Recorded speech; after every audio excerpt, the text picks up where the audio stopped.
माय Konkan subscribe करण्यासाठी लाल बटनवर click करा आणि त्यानंतर येणाऱ्या बेल आयकॉनवर क्लिक करून सर्व अपडेट्स आपल्या मोबाईलवर मिळवा। कोकणातील लोकप्रिय चॅनल माय कोकणवर पहा धुमस चक्री लोकसभेची, स्पॉन्सर्ड बाय दापोली ऑनलाइन। लोकसभेचे महाराष्ट्र स्वाभिमान पक्षाचे आमचे लोकप्रिय उमेदवार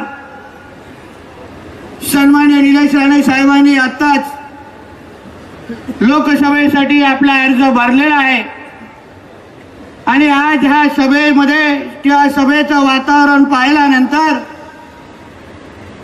23 तारखेपर्यंत आम्ही का थांबावं हा प्रश्न आमच्या सगळ्यांच्या मनामध्ये आज उभा राहिलेला आहे। माझ्या मीडियाच्या मित्रांना सांगेन, जरा हा जो काही जनसमुदाय निलेश राणे साहेबांसाठी इथे आलेला आहे, जरा आमच्या विरोधकांच्या पर्यंत जरा हा जनसमुदाय आणि जरा हा गर्दीचे फोटो पोचवा। शिवसेनेच्या मंडळींना सांगेन, जरा इथे येऊन जरा डोळे फिरून जा, घरी जाईपर्यंत डोळे राहणार नाही एवढे लोक आमच्यासाठी आज इथे आलेले आहेत।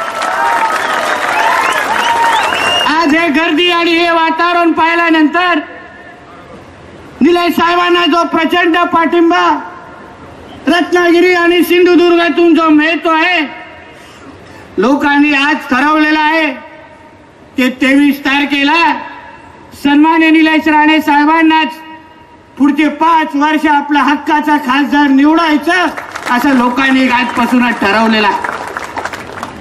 बांधवांनो, आज हे वातावरण पाहिल्यानंतर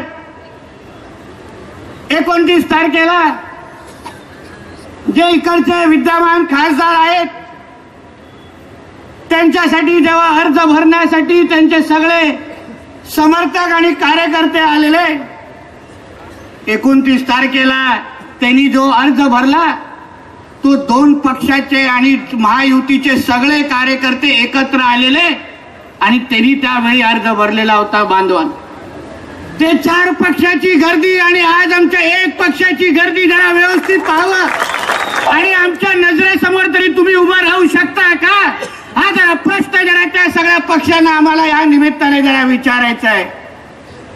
त्यावेळी ज्या स्टेजवर बसलेला गर्दी, ती जे स्टेजवर बसलेले जे नेते मंडळी होते ते कसले असे, ते 10 तोंडी रावण असतात ना, रावणाला 10 तोंड आणि मध्ये 1 शरीर, तसे ते सगळे रावणासारखे त्या स्टेजवर सगळे बसलेले होते। वेगवेगळे असे माकडाचे चेहरे होते।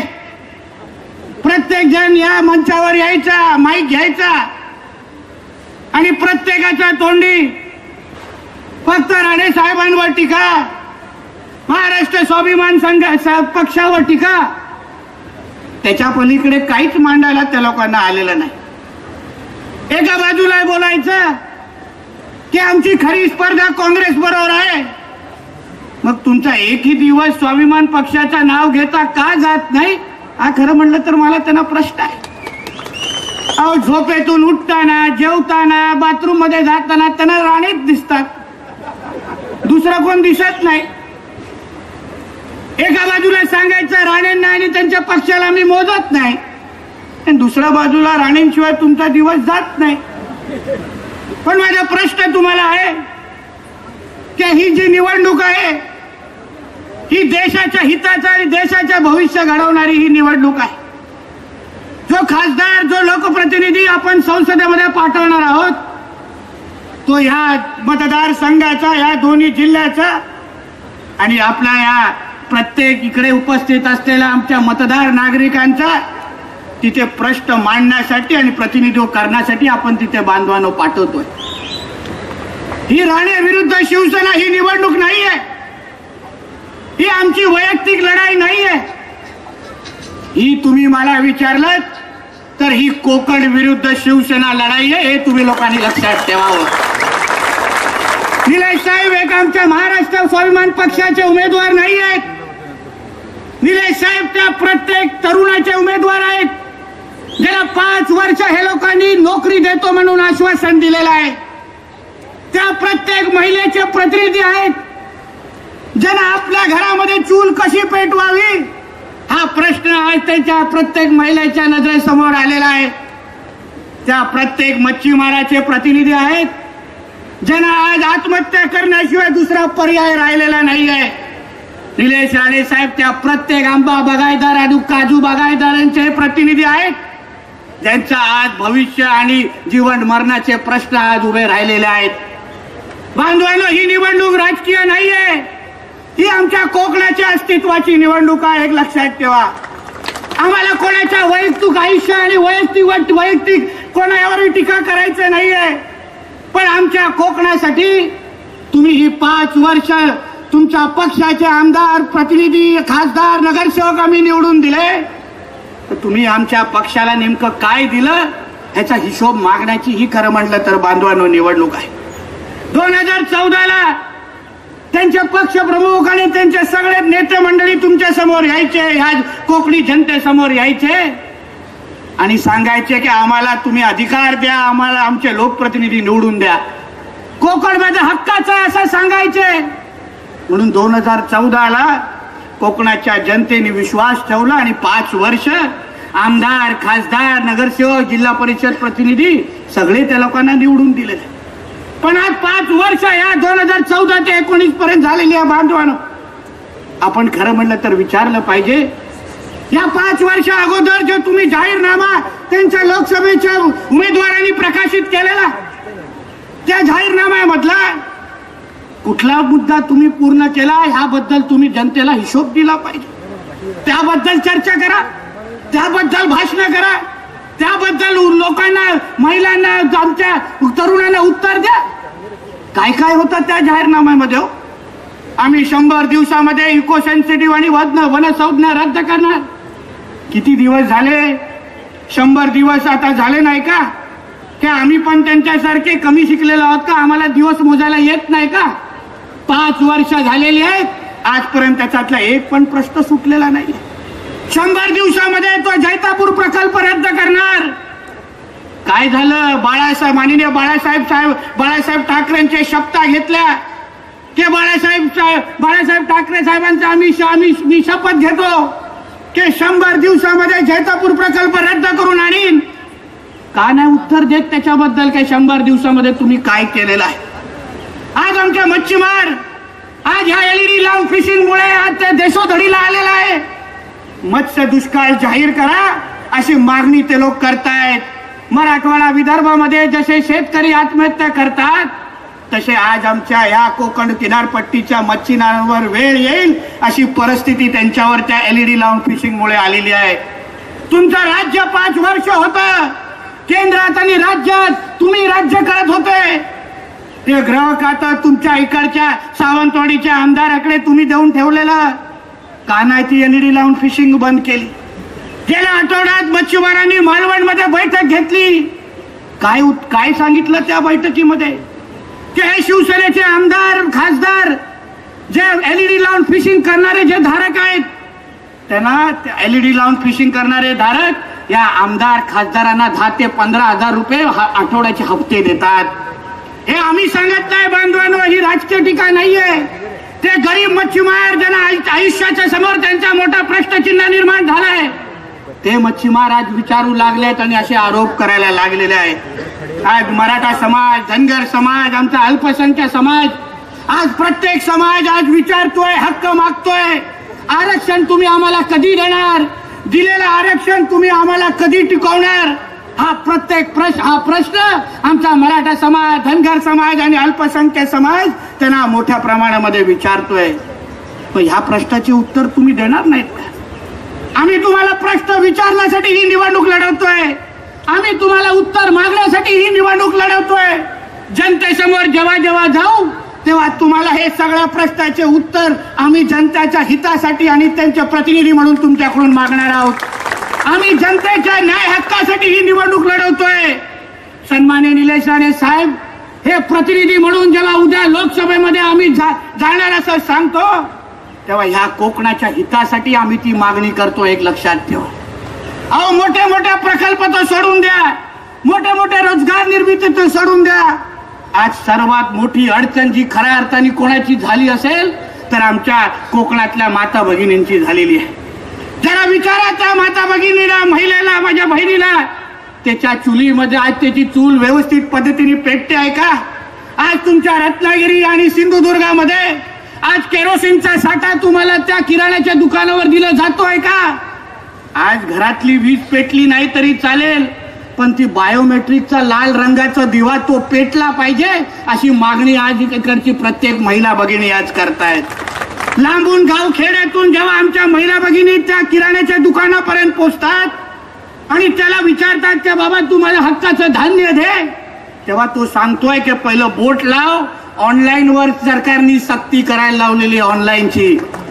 मग सांगा, अगर ऑनलाईनचा अगर ते जे मीटर आहे बायोमेट्रिक जी ती मशीन आहे ती रेंजमुळे चालत नाही, BSNL मुळे चालत नाही आणि त्याच्यामुळे ते ऑनलाईन मुळे ते मशीन चालत नाही आणि त्याच्यामुळे या सगळ्या आमच्या नागरिकांना माता भगिनींना परत आपल्या घरी धान्य न घेता आणि केरोसिन न घेता जायला लागतं. ह्याचा राग मग आपण काढायचं नाही, याबद्दल आम्ही प्रश्न विचारायचा नाही, याबद्दल तुम्ही ह्या लोकांना कोकणाच्या जनतेला उत्तर द्यायचं नाही. अगर तुम्हाला सत्ता दिली, सगळे काय अधिकार दिले, तुम्हाला पाहिजे तेवढे प्रतिनिधी आम्ही पाठवले, तर मग या प्रश्नाचं उत्तर तुम्ही आम्हाला कधी देणार? हा प्रश्न विचारण्यासाठी आम्ही आज ही निवडणूक लढवतो. बांधवांनो, योग्य लोकप्रतिनिधी हा फार महत्वाचा असतो. सन्माननीय राणे साहेबांनी आपल्या राजकीय प्रवासामध्ये दाखवून दिलेले आहे की एक लोकप्रतिनिधीकडे इच्छाशक्ती असली तर एक लोकप्रतिनिधी, एक नेता काय करू शकतो ह्याचं ज्वलंत उदाहरण सन्माननीय राणे साहेबांनी कोकण नाही पण पूर्ण महाराष्ट्राच्या समोर दाखवून दिलेलं आहे. अहो, इच्छाशक्ती असणं, धाडस असणं हे काय असतं हे सन्माननीय राणे साहेबांनी त्यांच्या कारकिर्दीमध्ये दाखवून दिलेलं आहे. अहो, सगळ्या गोष्टी सोडाव, खासदार जे आहेत ते खासदारच्या शिवसेनेचे प्रतिनिधी आहेत, उमेदवार आहेत, त्यांचं भाषण मी मुद्दामून ऐकलं. बोलतायत की देवभूमीची सेवा करण्याची संधी तुम्ही मला परत द्या. म्हणजे आता स्वतःच्या कर्तृत्वावर विश्वास राहिला नाही म्हणून आता देवाचा आशीर्वाद मागायला लागलेत अशी परिस्थिती ह्या लोकांची झालेली आहे. आणि तुम्ही 5 वर्ष तुम्हाला खासदार दिलाय तर तुम्ही तुमच्या कर्तृत्वावर निवडून आला पाहिजे. तुम्हाला का लागतात बीजेपी पक्ष, तुम्हाला का लागतात रासप, का लागतात RPI? तुम्ही काय सांगू शकले नाहीत की ज्या कोकणी माणसांनी 5 वर्ष शिवसेनेला अधिकार दिला, सत्ता दिली, ते त्या कोकणी माणसासाठी शिवसेना एक हाती ही निवडणूक लढवणार असं सांगण्याचं धाडस तुम्हाला का नाही हो? कारण का बांधवानो, 5 वर्ष यांची पाठी पूर्ण पद्धतीने कोरी राहिलेली आहे. आज मी सिंधुदुर्गामध्ये गावागावामध्ये प्रचार करत असताना आज लोक जेव्हा सांगतात की नितेशजी बाकी सगळे विषय सोडा, अहो आमचा पाण्याचा प्रश्न जरा निलेशजींना पहिलं सोडवायला सांगाव. आम्हाला पाणी मिळणार कधी, जाणार पाणीचं नियोजन होणार कसं, हा फार मोठा प्रश्न आज आमच्या कोकणासमोर आहे. काय केलं शिवसेनेच्या आमदार आणि खासदारांनी? का नाही सोडवला आमच्या कोकणातला पाण्याचा प्रश्न? अहो, मी एका भागाचा आमदार आहे. आमदार म्हणून पाणी टंचाईच्या बैठका आम्हाला घ्यायच्या असतात. मी तुम्हाला सांगतो, दीपक केसरकर सावंतवाडीचे आमदार, सिंधुदुर्गाचे आमचे पालकमंत्री आहे. स्टेजवर येतात, भाषण करतात, राणे साहेबांवर टीका करतात आणि बाकीचे लोकांचे राजीनामे मागतात. ओ केसरकर साहेब, दुसऱ्यांचं सगळं सोडा, तुमच्या मतदारसंघाच्या घराघरामध्ये पहिलं पाणी द्या, रेंज द्या आणि मग आमच्यावर जरा तुम्ही टीका कराव. एक केसरकर इथे येऊन आमच्यावर टीका करतात. सावंतवाडीची जनता मला सांगते, हे केसरकर आमदार म्हणून पाणी टंचाईची बैठक फक्त 7.5 मिनिटं घेतात, फक्त 7.5 मिनिट. म्हणजे पाण्यासारख्या विषयावर या आजही अगर आपल्याला लढायला लागतं, आज पण अगर आपल्याला विनंती करायला लागते, तर मग नेमकं आपण शिवसेना ह्या पक्षाला आपण का मतदान करावं हा इकडं आमच्या कोकणाच्या शुद्ध जनतेने थोडा विचार केला पाहिजे. अहो, निलेश साहेबांनी 5 वर्ष ते 14ला पराभूत झाले असले तरी रत्नागिरी असेल, सिंधुदुर्ग असेल, गावागावामध्ये जाऊन आमच्या नागरिकांना, ग्रामस्थांना आधार देण्याचं काम सन्माननीय निलेश राणे साहेबांनी सतत 5 वर्ष केलेलं आहे. आमचा निलेश राणे साहेब आमचा नेता गप्प बसला नाही. त्यांनी ते लोकांच्या न्याय हक्कासाठी तो लढत राहिला. आमच्या रत्नागिरी जिल्ह्याच्या जनतेला अहो ह्या लोकांनी ज्या पद्धतीने त्यांची पिळवणूक केली आहे, सतावलंय, आज आमच्या रत्नागिरीच्या जनतेला धीर देण्याचं काम, संरक्षण देण्याचं काम एकमेव माणूस करतोय तो आमचे निलेश राणे साहेब आहे, याबद्दल आमचा अभिमान आहे. आज जे काय पाठिंबा भेटतोय, कारण का निलेश राणे साहेब दिवस रात्र आमच्या या भागामध्ये फिरतात, लोकांना आधार देतात, धीर देतात, लोकांना पाठिंबा देतात. अहो माजी खासदार म्हणून पण आज निलेश राणे आणि राणे साहेबांच्या नावानेच अधिकारी घाबरतात. ही अधिकारची सत्य आहे, सत्य आहे. नाही घेत कुठल्या शिवसेनेच्या पक्षप्रमुख किंवा आमदाराचं नाव, पण कुठला अगर रस्ता बनत नसेल, कोण कोणाकडे पाईपलाईन टाकत नसेल, कोण कोणाला आया बहिणीला त्रास देत असेल, तर समोरची जी आमची बहीण आहे ती पोलिसांना सांगते तुम्ही मला संरक्षण द्या, नाहीतर मी निलेश राणेंना फोन करते. असा विश्वास निलेश राणे साहेबांबद्दल तयार झालेला, असा विश्वास तयार झालेला. म्हणून उगाचच्या मोठ्या वल्गना करून आमच्यावर टीका करू नका. आम्ही तुमच्या फक्त टीकेला उत्तर देऊन तुमचा अपयश झाकण्यासाठी ही निवडणूक लढवत नाही आहोत. अहो तुम्ही देवाची भाषा करता. अहो त्या नाणेरच्या निमित्ताने ही आमची देवभूमी भस्मसात करण्याचं काम या शिवसेनेच्या विनायक राऊतांनी या लोकांनी खरं म्हटलं तर केलं होतं. त्या दिवशी 29 तारखेला काय मुख्यमंत्री साहेबांवर प्रेम, काय नरेंद्र मोदी साहेबांवर प्रेम, म्हणजे भाजपच्या लोकांना आपण उचक्या लागल्या पाहिजे एवढं प्रेमाची भाषा करत होते. म्हणजे जसं काय हाच त्यांचा खरा मुलगा आहे तसं काय भाषा करत होते. पण माझा प्रश्न तुम्हाला एवढा आहे की नांदेडच्या निमित्ताने तुम्ही हक्कभंग कुठल्या मुख्यमंत्रीवर आणला होता? आमच्या देवेंद्र फडणवीस साहेबांवरच ना. हेच तर ते मुख्यमंत्री होते ना. जरा राजापूरला या विनायक राऊतांचे जरा भाषण जरा बीजेपीच्या कार्यकर्त्यांनी अतिशय व्यवस्थित पद्धतीने बघा. काय बोलतात नरेंद्र मोदी साहेबांबद्दल, काय बोलतात अमित शहाजींबद्दल. जरी भाषण काढलीत ना तर ह्यांच्या बाजूला पण उभे राहणार नाही अशी परिस्थिती आज भाजपच्या कार्यकर्त्यांची.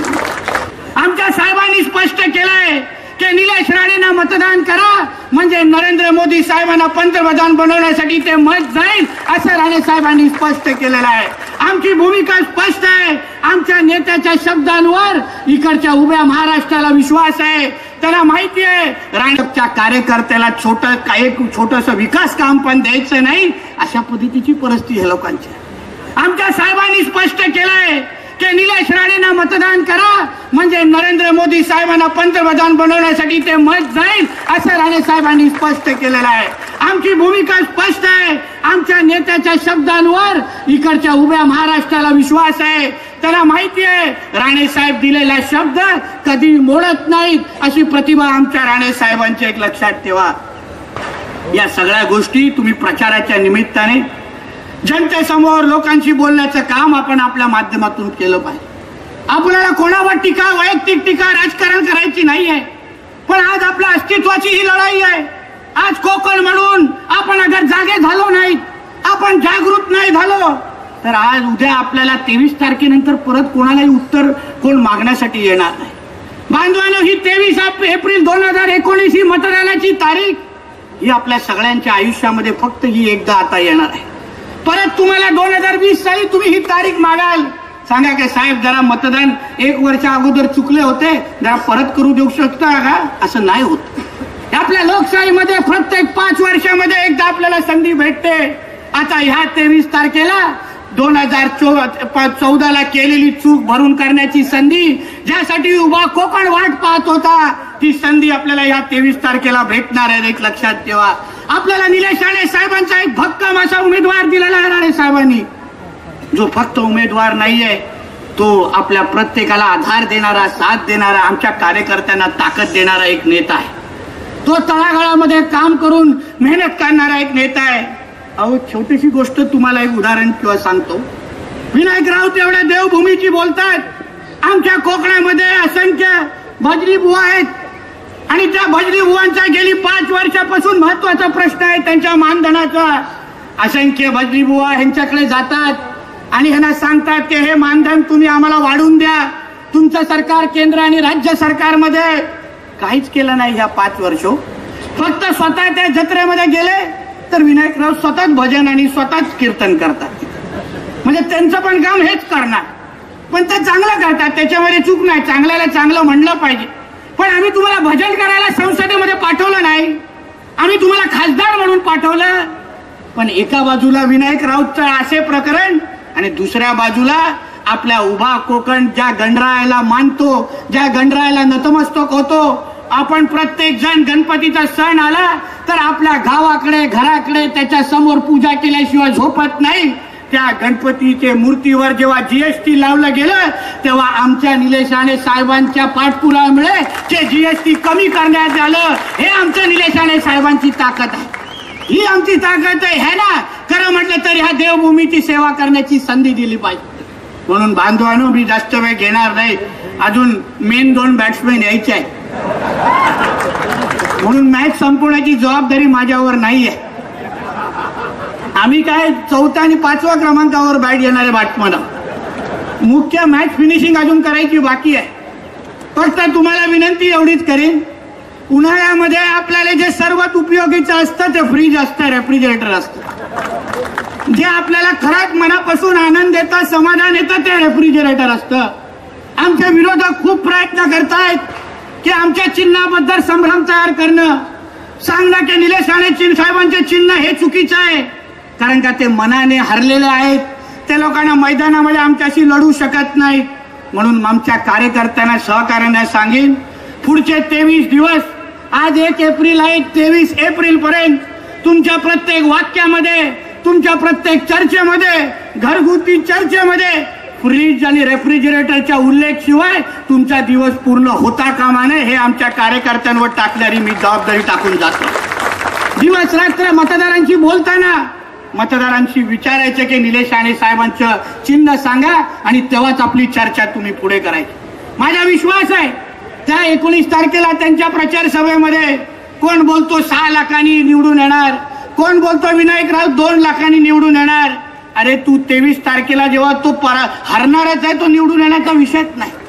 23 तारखेला जेव्हा निकाल लागतील तेव्हा आपल्या सगळ्यांच्या आशीर्वादामुळे, आपल्या सगळ्यांच्या सहकार्यामुळे आमच्या कोकणावर जो लागलेला शाप आहे तो निलेश राणे साहेब पुसून काढतील आणि आमचा हक्काचा खासदार म्हणून निलेश राणे साहेब निवडून येतील असा ठाम विश्वास आजच्या निमित्ताने मी व्यक्त करतो. आणि आमच्या डॉक्टर कुलकर्णींनी जे फक्त बोलून गोष्ट संपवली, माझी इच्छा आहे तुम्ही प्रत्येक जण हात वरती करून सन्मान्य निलेश राणे साहेबांना आणि राणे साहेबांना माझ्या नंतर घोषणा देऊन त्यांना विश्वास द्या की निलेश राणे साहेब तुम्ही आजच निवडून गेलेला आहात. कहो दिल से, मजा नाही, हे या नाक्यापर्यंत आवाज गेला. कहो दिल से, कहो दिल से, कहो दिल से. धन्यवाद. कोकणातील लोकप्रिय चॅनल माय कोकणवर पहा धुमस चक्री लोकसभेची. Sponsored by Dapoli online. My Konkan subscribe करण्यासाठी लाल बटनवर क्लिक करा आणि त्यानंतर येणाऱ्या बेल आयकॉनवर क्लिक करून सर्व अपडेट्स आपल्या मोबाईलवर मिळवा.